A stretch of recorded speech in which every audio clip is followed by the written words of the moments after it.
বুধবার রাশিয়ার ক্রুস্ক অঞ্চলে দফায় দফায় হামলা চালায় ইউক্রেনীয় বাহিনী। যুক্তরাজ্য ও ফ্রান্সের নির্মিত মিসাইল ব্যবহার করে এই হামলা চালানো হয় বলে দাবি করেছে বার্তা সংস্থা রয়টার্স।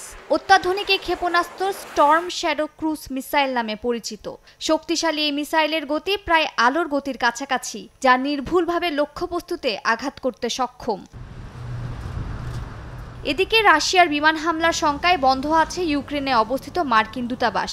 পাশাপাশি বন্ধ রাখা হয়েছে স্পেন, ইতালি ও গ্রিসের দূতাবাসও। তবে বৃহস্পতিবার মার্কিন দূতাবাস আবার চালু হবে বলে জানিয়েছেন পররাষ্ট্র মন্ত্রণালয়ের মুখপাত্র Matthew Miller. Something that we take very seriously and led to the temporary change in posture at the embassy.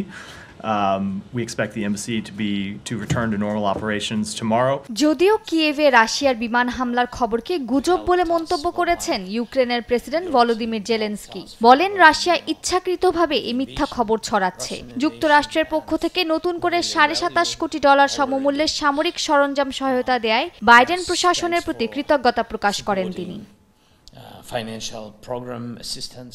এদিকে রয়টার্সের আরেক প্রতিবেদনে কিছু নির্দিষ্ট শর্ত সাপেক্ষে নবনির্বাচিত মার্কিন প্রেসিডেন্ট ডোনাল্ড ট্রাম্পের সঙ্গে যুদ্ধবিরতির আলোচনায় বসতে প্রস্তুত রুশ প্রেসিডেন্ট ভ্লাদিমির পুতিন।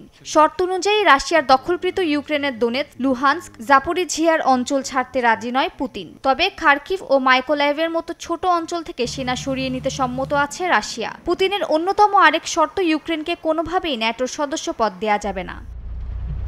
মালিহা সুহরাওয়ার্দী, সময় সংবাদ।